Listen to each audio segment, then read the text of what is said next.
नमस्कार दोस्तों। आज का दिन उन लाखों पेंशन धारकों के लिए एक ऐसा ऐतिहासिक दिन कहा जा सकता है जो लगातार सरकार की तरफ उम्मीद भरी नजरों से देखते रहे और यह विश्वास रखते रहे कि एक दिन उनकी आवाज सबसे ऊंचे स्तर तक पहुंचेगी, उनकी समस्याओं का समाधान भी होगा और बढ़ती उम्र के साथ आर्थिक मजबूती भी मिलेगी। देश भर के करोड़ों परिवारों की उम्मीदों से जुड़ी हुई इस कहानी में आज इतने बड़े फैसले सामने आए हैं कि यह कहा जा सकता है कि आने वाले दिनों में पेंशनर्स की जिंदगी पूरी तरह बदलने वाली है। सरकारी दफ्तरों से लेकर सुप्रीम कोर्ट की चौखट तक, मंत्रालयों की बैठकों से लेकर संसदीय समिति की रिपोर्ट तक 4 बड़े फैसलों का एक ऐसा संयोजन सामने आया है जिसने एक साथ पेंशनरों के दिलों में राहत, भरोसा और उम्मीद की लहर पैदा कर दी है। देश के हर उस व्यक्ति के लिए यह अपडेट सोने पर सुहागा है जिसने अपनी जिंदगी के अनगिनत साल सरकारी नौकरी में देश की सेवा करने में लगाकर बिताए, अपनी जवानी कुर्बान की, अपने परिवार से दूर रहकर ड्यूटी निभाई, ठंड गर्मी बरसात में फाइलें ढोईं, कागजों के ढेरों में उलझे रहे और आखिरकार जब रिटायरमेंट का समय आया तो उम्मीद यही थी कि अब उनकी जिंदगी आराम से कटेगी और हर महीने मिलने वाली पेंशन उनका सहारा बनेगी। लेकिन अक्सर ऐसा होता है कि रिटायरमेंट का पहला महीना बीतता है, दूसरा बीतता है, तीसरा भी बीत जाता है और पेंशन शुरू ही नहीं होती। बैंक बार बार एक ही बात कहता है कि फाइल नहीं आई, मैनुअल कॉपी नहीं आई, अभी इंतजार कीजिए। और इस बीच कई पेंशन धारक आर्थिक तंगी झेलते हुए सरकारी दफ्तरों के चक्कर लगाते रहते हैं। लेकिन अब पेंशन मंत्रालय ने एक ऐसा कड़ा कदम उठाया है जिसने इस समस्या की जड़ पर प्रहार कर दिया है। पेंशन मंत्रालय ने देश की सभी बैंकों को साफ साफ शब्दों में निर्देश दिया है कि अब से इलेक्ट्रॉनिक पीपीओ कॉपी मिलने के बाद एक भी दिन की देरी स्वीकार नहीं की जाएगी। जिस पल बैंक के सिस्टम में ई कॉपी पहुंच जाए उसी पल पेंशन जारी करनी ही होगी। कोई बहाना नहीं, कोई देरी नहीं, कोई फाइल नहीं आई वाला पुराना रटा रटाया जवाब नहीं चलेगा। पेंशन जारी करने के लिए मैनुअल कॉपी का इंतजार अब करके नहीं चलेगा। वर्षों से पेंशन के मामले में जो ढिलाई चली आ रही थी, मंत्रालय ने उसे खत्म कर दिया है। मंत्रालय ने बैंक कर्मचारियों को साफ चेतावनी देते हुए कहा है कि अगर किसी भी शाखा के कर्मचारी इस सख्त नियम का पालन नहीं करेंगे, किसी पेंशनर को 30 दिन से ज्यादा इंतजार कराने की गलती करेंगे तो उनके खिलाफ विभागीय कार्रवाई होगी। रिटायरमेंट के बाद व्यक्ति की आर्थिक जिम्मेदारियां कम नहीं होती बल्कि कई बार बढ़ जाती हैं। इलाज का खर्चा, दवाइयों का खर्चा, घर की जिम्मेदारियां, बच्चों की जरूरतें। ऐसे में पेंशन में देरी किसी भी पेंशनर की जिंदगी को अस्त व्यस्त कर सकती है। इसलिए यह फैसला सिर्फ प्रशासनिक नहीं बल्कि मानवीय संवेदनाओं से जुड़ा हुआ है। इतना ही नहीं, मंत्रालय ने यह भी कहा है कि यदि बाद में मैनुअल कॉपी आने पर कोई भी अंतर मिलता है, चाहे वह ज्यादा भुगतान हो या कम, तो उसे बाद में ठीक किया जा सकता है। लेकिन पेंशन शुरू करने में देरी अब किसी भी कीमत पर स्वीकार नहीं होगी। यह कदम लाखों पेंशनरों के लिए दिल जीत लेने वाला निर्णय है, क्योंकि रिटायरमेंट के बाद एक व्यक्ति सबसे पहले इसी बात की चिंता करता है कि उसकी पेंशन समय पर आएगी या नहीं, और अब मंत्रालय ने इस चिंता को पूरी तरह दूर कर दिया है। दोस्तों, यह तो थी पहली राहत। अब चलते हैं दूसरी सबसे बड़ी राहत की ओर, जो देश की सबसे बड़ी अदालत सुप्रीम कोर्ट से आई है। सुप्रीम कोर्ट ने एक ऐसा फैसला सुनाया है जिसने वर्षों से परेशान हजारों पेंशन धारकों को मुस्कुराने का एक बड़ा कारण दिया है। कोर्ट ने साफ कह दिया है कि रिटायरमेंट के बाद किसी भी प्रकार की रिकवरी पूरी तरह अवैध है।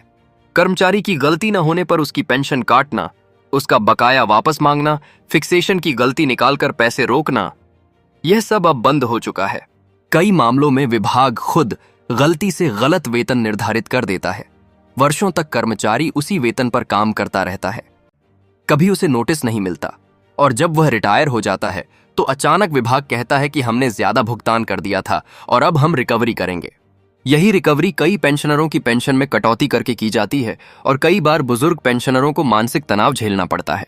लेकिन सुप्रीम कोर्ट ने कहा है कि विभाग की गलती का बोझ कर्मचारी पर नहीं डाला जा सकता।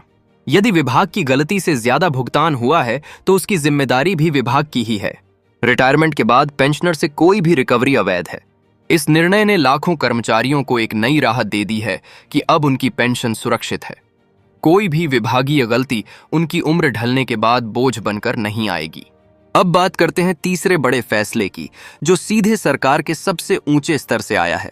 केंद्रीय मंत्री अश्विनी वैष्णव और वित्त मंत्री निर्मला सीतारमण ने इस बात की पुष्टि की है कि संसदीय समिति की उस ऐतिहासिक सिफारिश जिसमें कहा गया था कि केंद्रीय पेंशन धारकों के लिए अतिरिक्त पेंशन का लाभ 65 साल से ही शुरू होना चाहिए, उसे 8वें वेतन आयोग में शामिल करने के निर्देश दिए जा चुके हैं। यह वही सिफारिश है जो साल 2018 में पेश की गई थी, लेकिन तब से लेकर आज तक लागू नहीं हो सकी। अब जब 8वें वेतन आयोग की तैयारियां जोर शोर से चल रही हैं, तो उम्मीद की जा रही है कि यह प्रस्ताव इस बार सीधा लागू हो सकता है। इसके अनुसार जैसे ही व्यक्ति 65 वर्ष का होता है, उसे 5% अतिरिक्त पेंशन मिलने लगेगी। 37 वर्ष पर यह बढ़ोतरी 10% हो जाएगी, 75 वर्ष पर 15% और 80 वर्ष पर 20%। अभी तक यह पूरा लाभ केवल 80 वर्ष की आयु पूरी होने पर मिलता था, जिसके कारण बहुत से पेंशनर्स इस लाभ को पाने से पहले ही दुनिया छोड़ देते हैं। लेकिन अब यह सुविधा जल्दी शुरू होगी, जिसका अर्थ है कि रिटायरमेंट के बाद बढ़ती उम्र में बढ़ते खर्चों के साथ आर्थिक मजबूती भी बढ़ेगी। सोचिए, एक 65 वर्षीय पेंशनर जो दवाइयों, इलाज और घर के खर्चों से परेशान है, उसे अगर उसी उम्र से अतिरिक्त पेंशन मिलनी शुरू हो जाए तो उसकी जिंदगी कितनी आसान हो जाएगी। यही वजह है कि इस फैसले को पेंशनरों का जीवन सुरक्षा कवच कहा जा रहा है और इसे लागू कराने की तैयारियां तेजी से आगे बढ़ रही हैं। आने वाले महीनों में इस दिशा में बड़ा कदम उठाया जा सकता है और करोड़ों पेंशन धारकों को इसका सीधा लाभ मिलने वाला है। अब चलते हैं आज की चौथी और बेहद महत्वपूर्ण जानकारी की ओर। देश भर में 25 दिसंबर को पेंशन अदालत का विशाल आयोजन होने जा रहा है। यह सिर्फ एक कार्यक्रम नहीं, बल्कि सीधे पेंशनर्स के लिए एक दिन में समाधान देने का अभियान है। अक्सर देखा जाता है कि पेंशन धारकों की शिकायतें महीनों तक किसी विभाग में पड़ी रहती हैं। जीवन प्रमाण पत्र अपडेट नहीं होता, कम्यूटेशन की रिकवरी का हिसाब नहीं निकलता, फैमिली पेंशन में गलती रहती है, बैंक भुगतान समय पर नहीं करता और व्यक्ति बार बार दफ्तरों के चक्कर लगाता रहता है। लेकिन इस बार पेंशन अदालत में एक ही मंच पर कार्मिक मंत्रालय, पेंशन मंत्रालय और वित्त मंत्रालय के अधिकारी बैठेंगे और मौके पर ही समाधान देंगे। यह सुनने में जितना बड़ा लगता है, वास्तव में उससे भी ज्यादा महत्वपूर्ण है, क्योंकि पेंशन अदालत एक ऐसा मंच है जहां कोई भी पेंशनर अपनी कोई भी समस्या लेकर आ सकता है, चाहे वह छोटी हो, बड़ी हो, जटिल हो या पुरानी, और उसी दिन समाधान मिलने की गारंटी है।